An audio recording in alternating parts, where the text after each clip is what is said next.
Hello my super friends, how are you guys? Hope you guys are doing great. To my subscribers, really I want to, in fact I will always appreciate you people. I love you guys for your love, for your support, for your care, in fact for your phone calls. I thank you guys for seeing you guys again. I'm really happy. Okay, so to those who always comes in to peep and go out without subscribing, please, what are you still waiting for? You have to show me some love by subscribing to my channel. I am here because of you guys. I want to make you guys happy. I'm always there to make you guys happy, so please reciprocate by subscribing to my channel, Clarisix. Yeah, so today, before I start, I would love to thank God for the gift of our lives, for the fact that we are alive today. It is not easy, my sister, my brother. We thank God for the gift of our lives. Yeah, so you all know that there is no relationship without misunderstanding. There is always gonna be misunderstandings, like parents, children, husbands, wife, friends, neighbors, in association, in organization, in the church, anywhere. So far as there is more than one person, there must be misunderstanding. But the thing there is how you really go about it, how you tackle issues when you have issues with somebody, whether your husband or your friend or your parents or your children. How you go about it is really the thing that we'll talk about. Personally today, I want to share how I settle my issues with my husband, how I settle my problems whenever I have issues or have argument with my husband. How I settle it is what I want to say today with you guys. Like, okay, firstly, when I have issues with my husband, like if we are having a serious argument, at times arguments, they lead to fight, unnecessary misunderstanding. So personally, when I have this kind of argument with my husband, if I notice that both of us are getting more upset, getting more nervous, and that this is, if we don't really take care it, or if we don't really take our time, this thing will lead to a serious misunderstanding. What I personally do, I give him a break. I'll just stop. I'll be silent for a while. I leave the scene. If we are in the bedroom, I'll just go to the sitting room, because I wouldn't like my children to notice that something is going on. Okay, so what I do, I leave him alone. I give him a break. I don't like pestering my husband when it comes to this. I'll just give him a break so that I will relax and think of what I will do to calm the situation.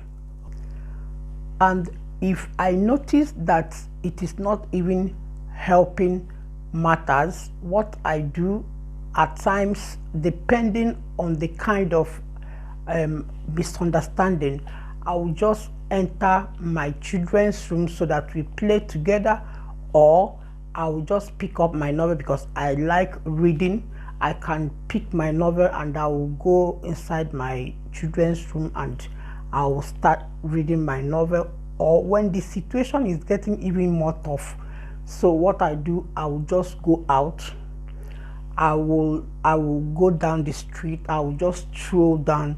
Before I will stroll down, up and down, and come back to the house, the situation must have been a little bit calm. You understand? Like maybe he will be sleeping, or the situation must have been a little bit okay, for conducive for both of us, so that we can be able to think and reason together to know what exactly the problem is. Okay, sometimes, yeah, depending on the kind of misunderstanding, I sometimes allow issues to subside by itself.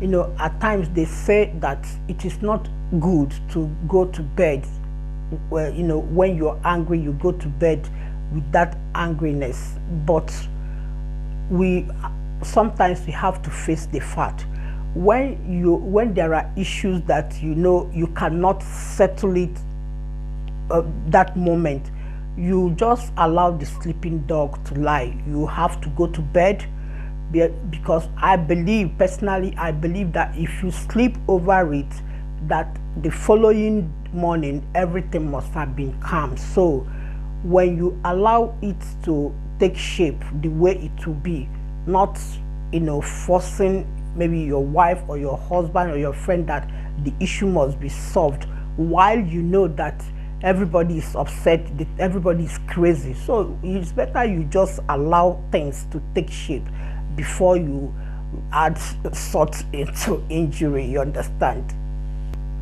So I normally, you know, when I am at fault, I try to accept my mistake and I apologize. There's nothing bad in saying sorry, apologizing when you're wrong, whether to your friend, whether to your husband or your parents or your children. There's nothing wrong about that, because this sorry, this sorry, well, I settle with my husband. When I am at fault, I say sorry. I first of all accept my mistake and I correct it by saying that I am very sorry, I apologize, and everything is over, and it's over. Like when I'm having arguments with my husband, what I don't like, what I don't even remember is using inflammatory word. You know, that thing can cause, yeah, it can cause problem. You know, I don't like using inflammatory words on my husband, so, or accusing him. When we are arguing, I just go straight to the point and we talk over it, you understand? Because some people will like start accusing their husband, and I would say that I was guilty of that then, but for now, no, I've passed it now. I cannot, for example, going to check your husband's phone. How can I start checking my husband's phone at this stage? No, now I don't pass that one. No, my husband can use my phone and I can it's not a lie, I can use his phone. Sometimes if I want to like go out to buy something and my battery is down, yeah, I will just go out with his phone. I will also tell, if he wants to use my phone, it's not my problem. Okay, I can use his phone anyhow, but not going to search. What will I see? Nothing. I cannot go scrolling and searching the phone to what do I want to see?